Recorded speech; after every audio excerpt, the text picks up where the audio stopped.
concurrent to all of the other charges, the offenses. However, the court makes the two F1s consecutive with one another, and therefore the order of serving your prison time would be PRC time first, followed by the gun spec on count 1, followed by the gun spec on count 3, followed by count 1, followed by count 2, for a total of 22 years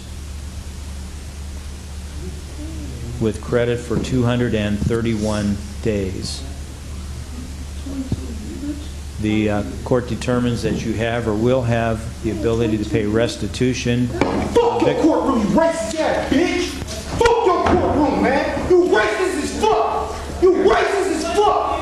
Nigga, 22 fucking years! Racist ass bitch! You ain't shit! Nigga, the gay surgeon, lethal surgeon told me about that bullshit. Actually, you know what? Remember when I said that you had some remorse? You never gave me probation. Wait a minute. You never gave me a chance. When I said that you had a certain amount of remorse, I was mistaken. The court determines that maximum imprisonment is needed, so it's 11 years on count 1 and 11 years on count 3. You racist bitch! You ain't shit! Manson, calm down, bro. Let me up the courtroom, man! Take him out. Hey, just take him out. Just take him out. Get out of here. Racist! That shit bullshit! This magic moment. In a previous video, I posed the question regarding why we enjoy interrogation analysis videos. And as the genre continues to grow, and dozens of creators put out hundreds of videos highlighting and analyzing the most interesting or intense parts of police interrogations, one can assume that the inherent high stakes, honesty, and rawness of a police interrogation is something that's incredibly fascinating to observe and analyze, especially with the knowledge of the individual sitting in the chair, their crimes, and the outcome, all of it playing out like the most compelling, low-budget crime thriller, but for real. Many times, someone's life, or at the very least their freedom, is on the line. And sometimes, the darkest and yet most compelling parts of those interrogations or raw videos involving true crime, such as bodycam footage or courtroom footage, is when all hope is lost. That magic moment of realization where the individual in the hot seat comes to the striking realization that they are, wholly, inexplicably, and fundamentally screwed. At times, this can lead to a moment of quiet resignation, submitting to one's fate and accepting the future consequences of the actions that they've taken. Other times, the results can be tragic and deadly.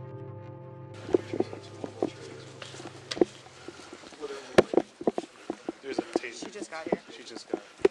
Come on, Marcus. Just calm down, bud. No, Marcus. We were trying to get your phone back charged up. It died. No, we're not going to tase you. Marcus, we can't come in and save you until you put that knife down. We're not. We're not going to tase you. If you put the knife down, we won't. You got to put the knife down, man. I don't want you to hurt yourself. Don't do it. Don't do it, Marcus. Come on, let's talk. Don't do it. Look through the door and see what you got. He's in the back, far right corner. You want that chair? Is the barrier? You got a gun for a back chair? Put the chair. In the back right corner. Okay. I see.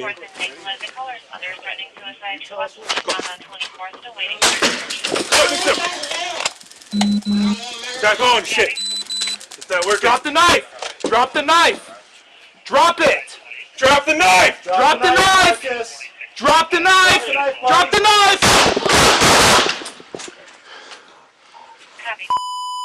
You got eye on him? You got eye on him? You see his hand? I can't see a chair.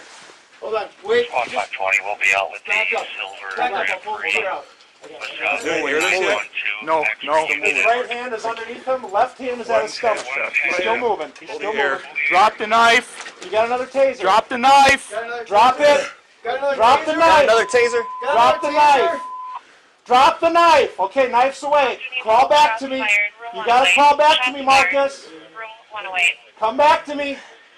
City Hall. Marcus, you gotta move back to me, buddy. Channel 3. Get away from that knife. Come on, Marcus. Just get in the elevator. Let's do it, Marcus. Come on, you gotta move. Move here. The clip you just saw depicts 19-year-old Marcus Fischer in an interrogation room at Minneapolis City Hall.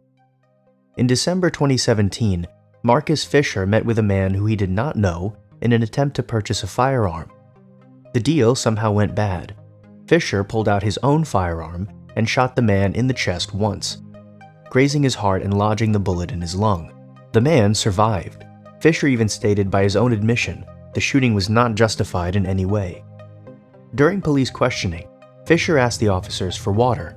When they left the room, he removed a folding knife he had in his waistband and began to cut himself in the throat. Officers quickly realize what's happening and begin yelling at him to drop the knife, but Fischer didn't respond. They then attempt to tase him, which also failed. Fischer then advanced onto the officers while holding the knife.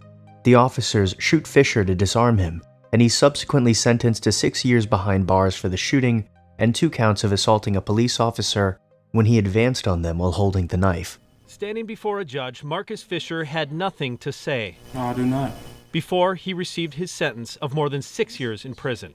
But first, Judge Gina Brandt had a message for the 19-year-old. Those horrible choices that you made, you can choose those to be the rock bottom of your life. Now you can choose to live a whole new life. Fischer admitted to shooting a man who was selling him a gun. Then, while Minneapolis police questioned him downtown for that case, Fischer pulled out a knife he smuggled into the interrogation room and slit his own throat. Officers shot him after they say Fischer raised the knife and made a move toward them. Fischer pleaded guilty to assault in both cases.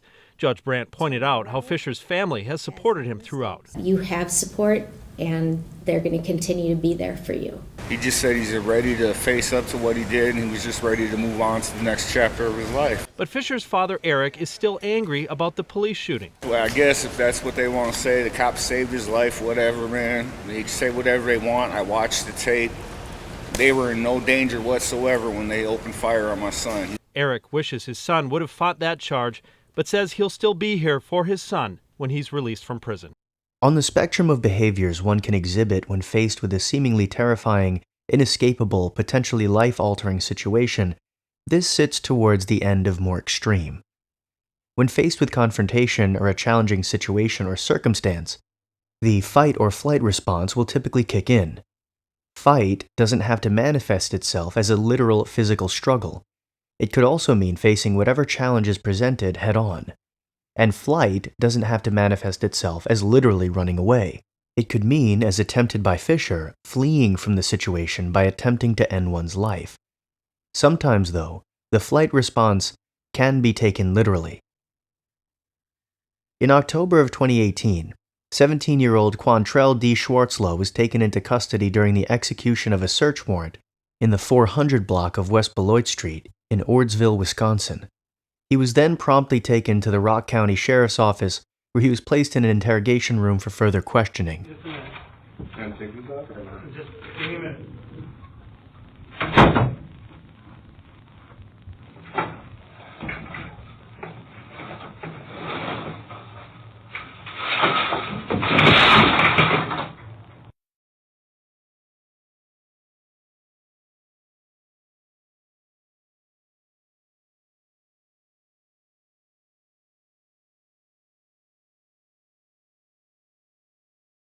He was found and apprehended a few hours later.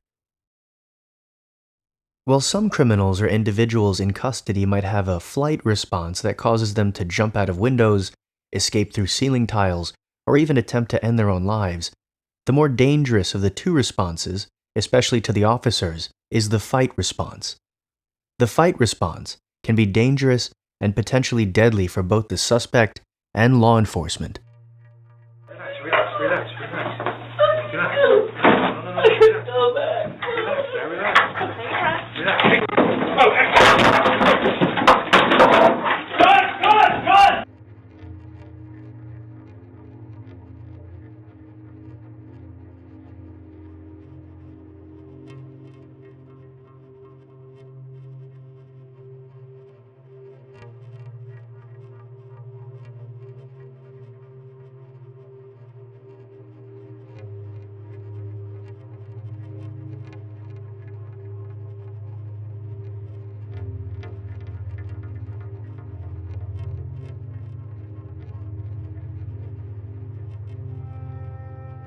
He's sleeping.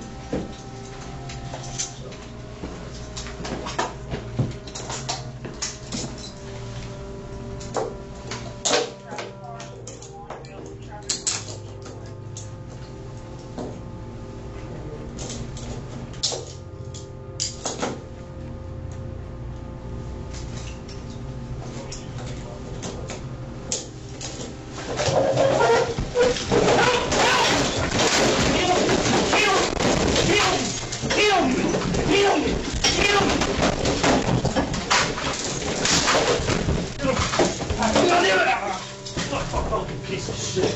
God damn it! Motherfucker! Yeah, I'm good. You couldn't get it. You guys alright? Yeah. Sit down on my shoe. Okay, sit down. There's a gun on my shoe. Okay, sit down. Alright. I'll get the gun out. You sit down. I want to sit down. Okay, stay seated. Sit on my seat. Okay, good job. Thanks for sitting. Lay down in my seat. Stay down. Okay. Stay seated. Alright? You don't want to fight with me. You definitely don't want to fight with this guy. Just sit your ass and stay. Okay? You're not letting me go. No, we're not letting you go. For what? We told you it'll still be a few minutes before you can go anywhere. For what? Before we go to jail.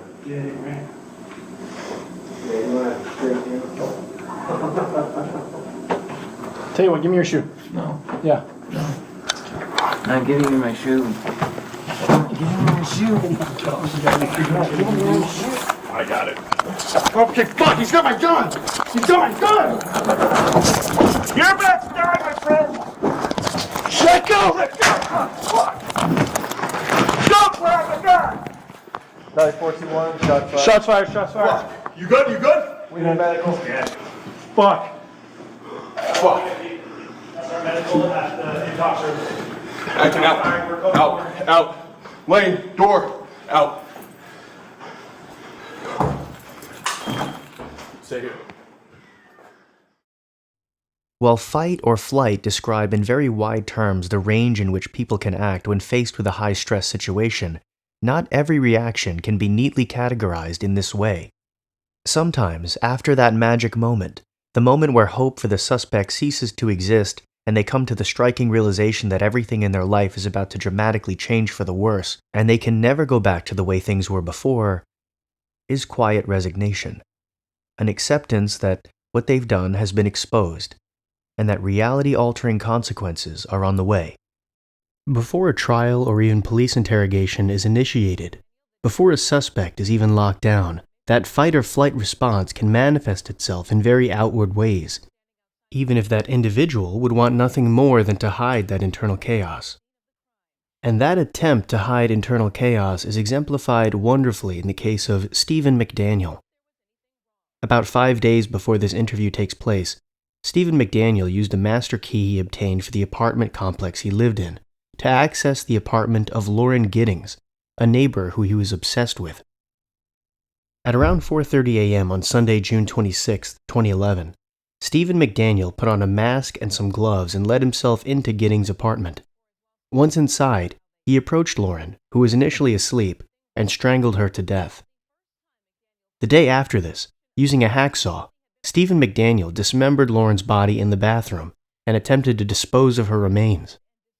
Some went into the dumpster that was on campus, and Lauren's torso was thrown in a trash can outside the complex. Lauren was reported missing on June 30th, and on July 1st, Stephen McDaniel had the following interview with WGXA, where he claimed to be a concerned friend of Lauren's. Yeah, Lauren was my neighbor.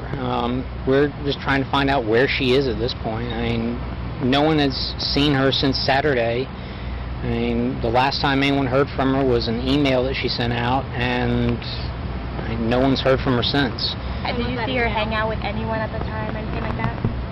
I mean, no one has seen her since Saturday. I haven't seen anything. I mean, you always hear noise outside, but it's just people walking by pretty much. And she just recently graduated from Mercer? Yeah, she and I we were both JD students. We graduated back in May. What kind of person was she? I mean, what did you see? I mean, she's as nice as can be. I mean, very personable, very much a people person. Do you know any enemies she might have had? Somebody that might want to hurt her? No, we don't know where she is. I mean, the only thing we can think is that maybe she went out running and someone snatched her. Because I mean, we went over. One of her friends had a key. We went inside and tried to see if there was anything amiss, but I mean, she had a door jamb that was sitting right by it, so there was no sign that anyone broke in. I mean, the door was locked when everyone got here. I mean, we just don't know where she is. What about in the parking lot area? I know they've been doing a lot of. I think that's where they had recovered the body or whatever they recovered from there. Body? Had you seen anything there? Had you seen anything there? I mean, we don't know if this is the same person. You know what I mean? Like, they took out a body there earlier. We don't know if it's the same person or not. So that's why we're trying to ask people if they know who lived there.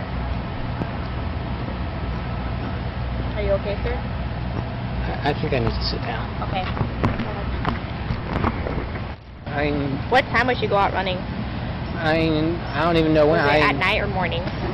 I saw her like midday a couple weeks ago. I mean, that was the last time I saw her, was coming back from the bar prep on the main campus, because we got moved over there for a week or two. But she normally would run. That was the routine that she had. She ran all the time. I mean, she had a group that she would go running with. I mean, I don't know anyone that would want to hurt her. She was as nice a person as there is.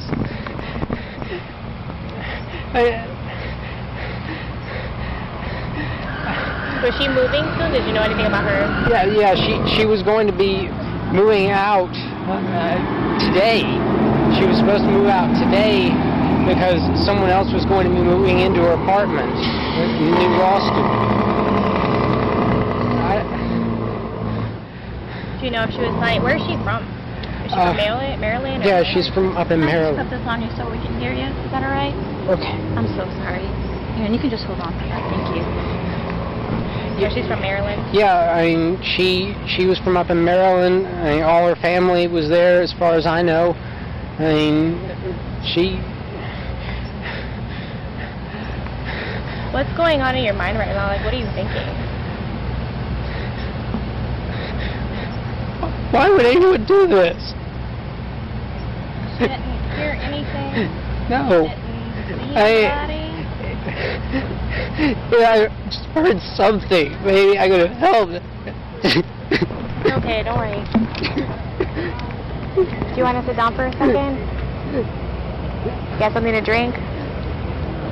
Do you know if a bunch of her friends are getting together or anything? That's how I found out that she was missing.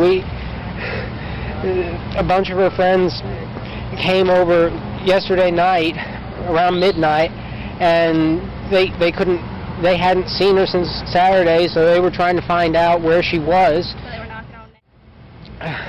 And the last thing that there was an email that she sent out after 10 that night, where she sent to, I think it was someone in Atlanta, a friend of hers in Atlanta, and she said that she was afraid in her apartment that she thought that someone had tried to break in on Thursday night, and she was afraid to stay in there. But where did you hear that from Joe? He pulled it up and we read it off the screen. She had said that to a friend in Atlanta? Yeah, I can't remember his name, but... And you hadn't heard anything on Thursday night? No.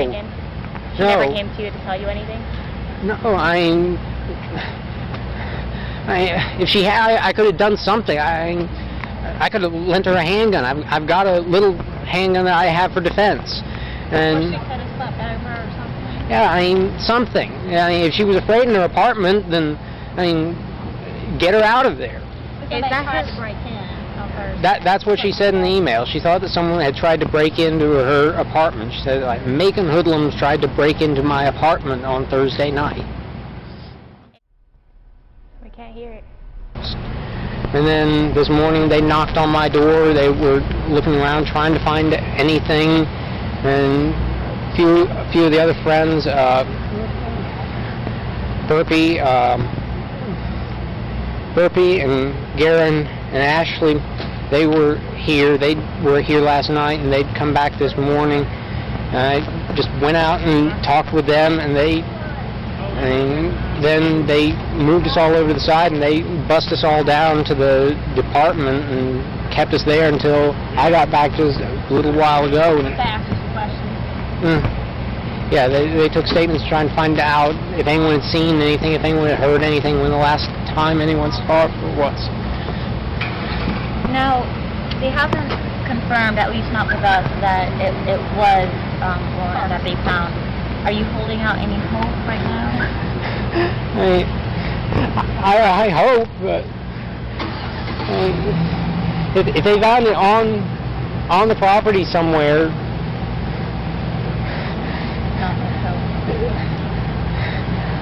You hadn't heard anything about a body until you were talking to us earlier? No, as far as any of us knew, they were still trying to just find her. I mean, we got an email this morning from some people that live on the other side of Kroger, on the other side of the river, that they had seen her in the past running in that area. We thought maybe someone had snatched her over there, or maybe she got hurt or something. Yeah, so this... Body? Had you heard it? Had you seen anything there? Had you seen anything there? Along with his initial reluctance to cooperate with the police investigation, put McDaniels on the police radar fairly quickly, and the same day that he did this interview, he voluntarily went to the police station to be questioned. An interrogation which is widely known for how much of it he spent in a seeming catatonic state, as the officers tried again and again to get him to engage. The entire interrogation took over 2 hours. When sped up by 20,000%, you truly get a glimpse of how remarkable the suspect's catatonic performance was.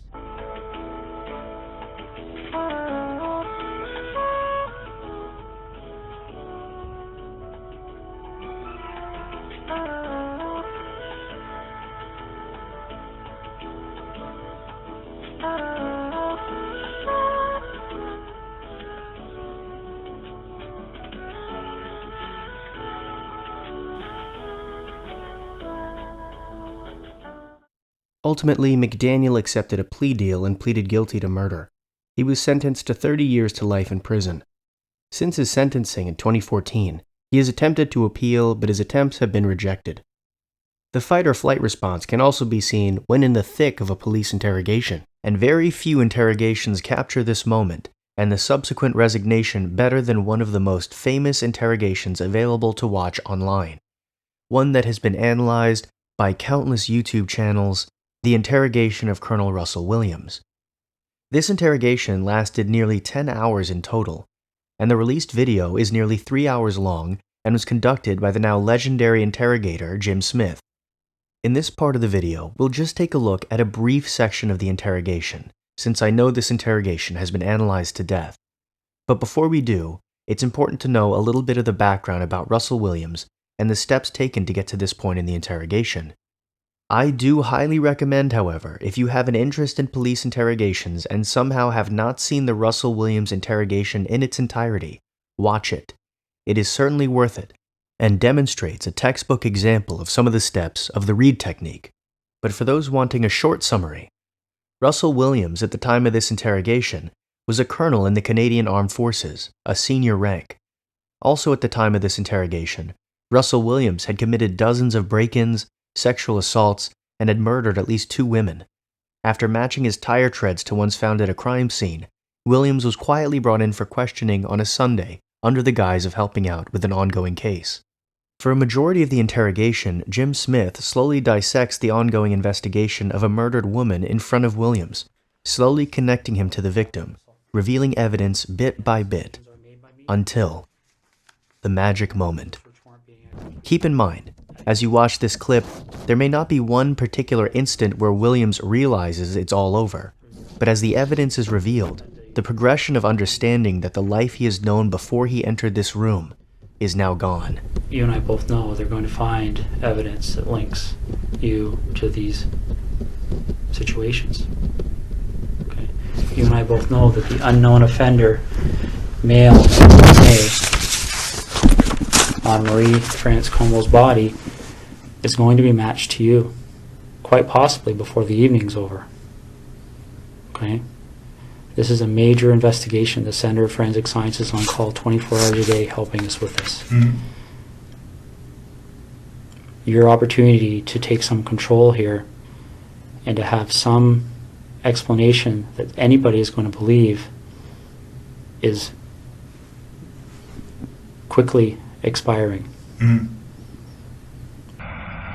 Because this is how credibility works, all right? And I know you're an intelligent person and you probably don't need to hear this explanation, but I also know your mind's racing right now, okay? Because I've sat across a lot of people in your position over the years, okay? The bottom line is that as soon as we get that piece of evidence that solidifies it, DNA, okay?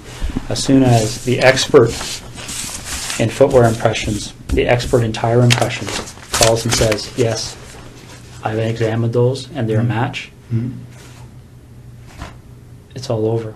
Because as soon as that happens, where's your credibility? Where's your believability? You're just another, and again, don't take this wrong, okay? But you can see if you step outside this room in your mind and imagine how people are going to view you, okay? If the truth comes out after the clear evidence is presented to you, when you finally go, okay, I'm screwed now, what are we going to do?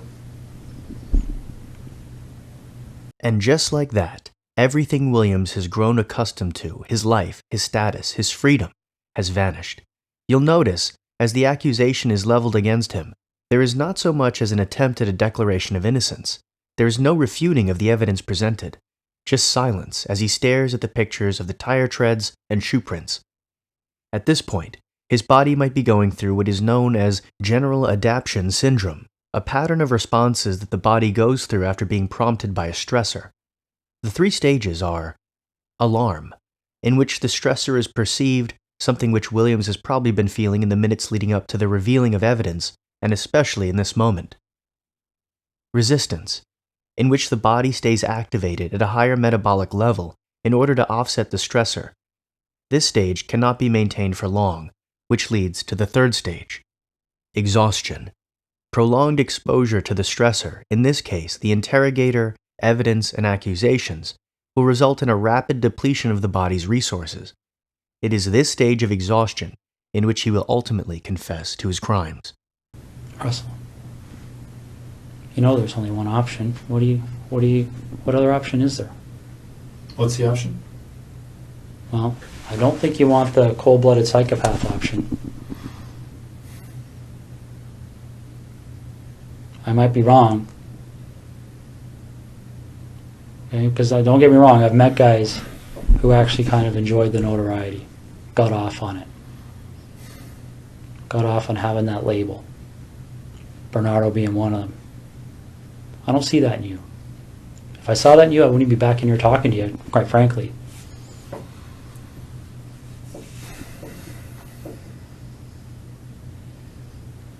But maybe I'm wrong. Maybe you got me fooled. I don't know.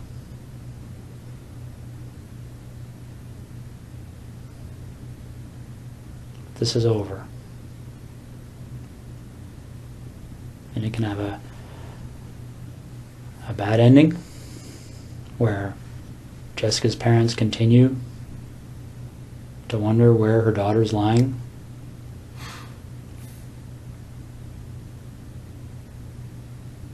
And I don't know.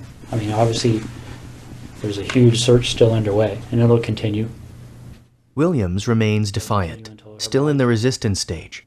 He has undoubtedly realized that the situation he's in is pretty much inescapable at this point.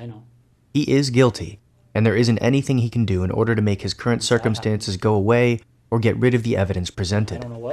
It is interesting to note that his resistance does not consist of stating his innocence, trying to claim he has an alibi, or even questioning the validity of the evidence presented.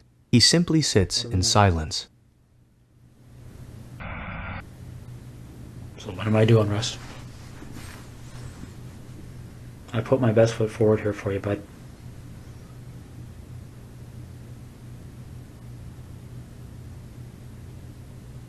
I really have. I don't know what else to do to make you understand the impact of what's happening here.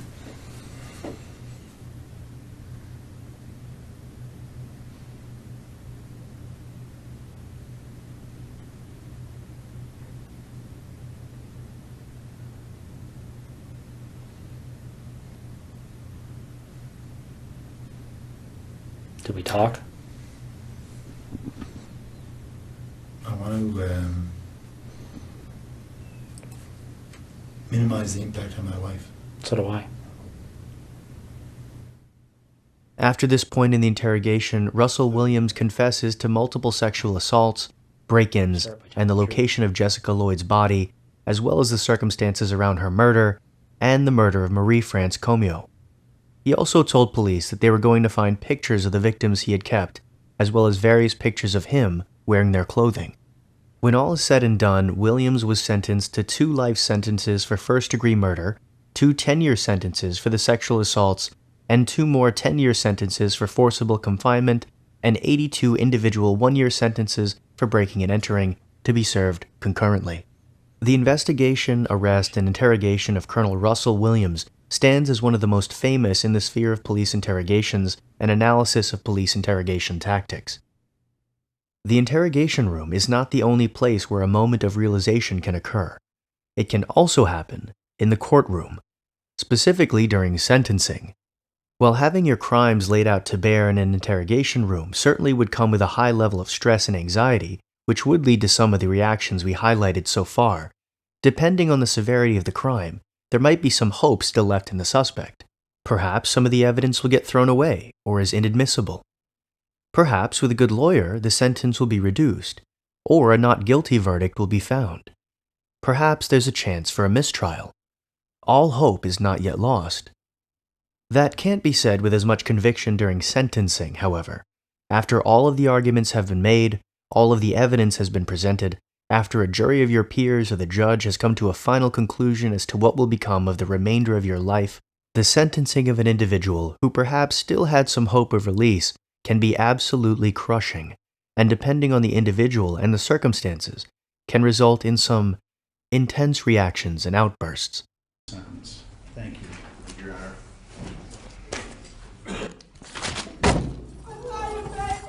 I love you, Mom! Mom, no! That's what you get! I hope you burn in hell! Stupid bitch!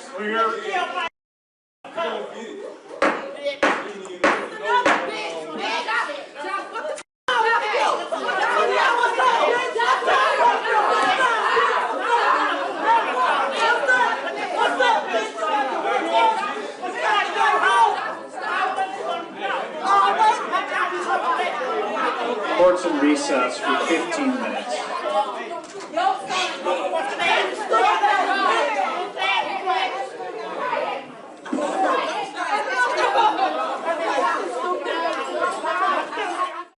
And while some may have a very primal and violent reaction, sometimes the stress of realizing you will be spending a great deal of your immediate future, or perhaps all of it, behind bars, can be very difficult for the body to process without simply shutting down.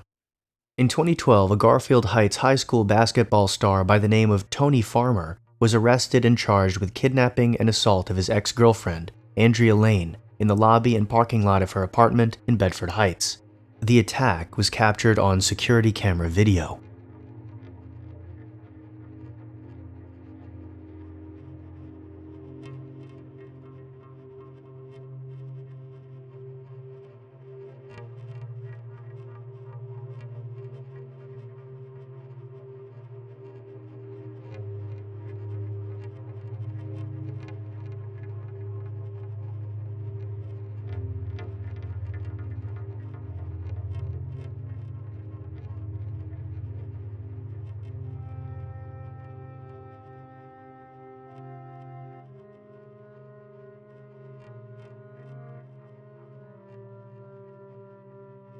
After the investigation and trial, Farmer was brought in for his sentencing.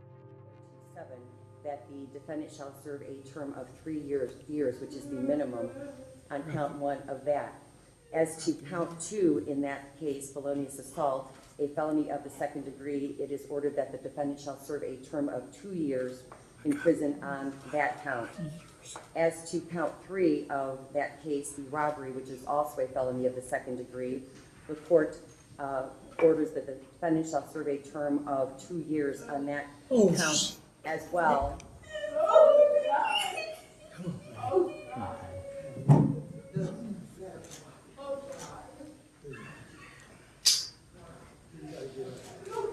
I haven't finished yet.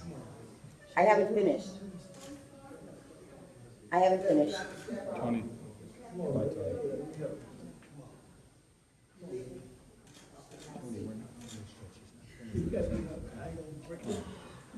It's not as bad as you think it is. Come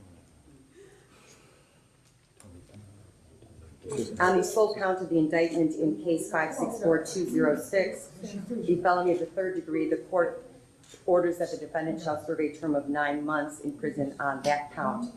All of these terms are going to be served concurrently, which means that the defendant is, in effect, going to spend 3 years in prison. As part of your sentence, Mr. Farmer, you are subject upon your release from prison to a period of post-release control to be supervised by the adult parole authority. On the felony of the 1st degree conviction, this is mandatory and is for a period of 5 years. On the felony 2 convictions, that is felonious assault and robbery, this is a mandatory term and is for a period of 3 years. And on the intimidation of a crime victim, this is for a period of... In comparison to the multiple life sentences and 10-year concurrent sentences of someone like Russell Williams, or the long prison terms handed down to individuals involved in the use and distribution of drugs, 3 years doesn't seem like much. However, much of the reaction of the individual can come down to how they view themselves, their situation, and their worldview. Tony Farmer, at the time of his sentencing, was 18, fresh out of high school with prospects to play basketball at a very high level right into college. To him, 3 years would seem like a lifetime, and because of his own actions, those years would be taken from him during what should have been a very exciting time in his life. In addition, until this point, he had never truly experienced what it was like to do something that warranted this kind of punishment. But more aggressive responses to sentencing can happen as well. Manson Bryant was one of 3 men who was involved in a home invasion with a firearm in July of 2018. Bryant and 2 other men terrorized the resident with their firearm, pointing it at him and striking him with it before making off with around $800 in cash, a gold nugget ring, a laptop, and a cell phone. They were shortly apprehended by police a few days later. On March 1, 2019, Manson Bryant was brought in for sentencing regarding his crimes. The PRC time first, followed by the gun spec on count 1, followed by the gun spec on count 3, followed by count 1, followed by count 2, for a total of 22 years with credit for 231 days. The court determines that you have or will have the ability to pay restitution. Fuck your courtroom, you racist ass bitch! Fuck your courtroom, man! You racist as fuck! You racist as fuck! Nigga, 22 fucking years! You racist ass bitch! You ain't shit! Nigga, James Sturgeon, Lisa Sturgeon told me about that bullshit. Actually, you know what? Remember when you said that you had some remorse? You never gave me probation. Wait a minute. You never gave me a chance. When I said that you had a certain amount of remorse, I was mistaken. The court determines that maximum imprisonment is needed. So it's 11 years on count 1 and 11 years on count 3. You racist bitch! You ain't shit! Manson, calm down, bro. Let me out the courtroom, man! Take him out. Hey, just take him out. Just take him out. Get out of here. You racist! That shit bullshit! Get out. You racist as fuck! Hey, take him out, please. Take him out, please. I love you, bro. I love you, man. I love you, Chad. So it's 28 years with credit for 231 days. I don't want to hear it, man. Get me out. Let's go. Let me out. Hold on. I don't want to hear it. Go. Get me out. Let me out, man! I swear to God, turn up this bitch. Does counsel waive the Let me out! Does counsel waive the Let me client's out! presence for Let me the out! remainder of the advisements I have to give? Yes, Your Honor. All right, you can take them. Jason, bitch! You are a gangster! Hey, thank you, Jason! Court determines that the defendant has shown no remorse whatsoever. I was giving him remorse, a certain amount of remorse in mitigation of the sentence. The defendant has shown me that he has no remorse whatsoever, and therefore the court determines that... The observation and analysis of the way people act when confronted with the consequences of their actions is inherently fascinating, whether it's in the interrogation room or the courtroom. In that magic moment, some cry, some rage, some attempt to escape, and some simply resign to the consequences of the choices they made. Regardless though, it remains a raw and inexplicably honest depiction of genuine human emotion, grief, and sorrow.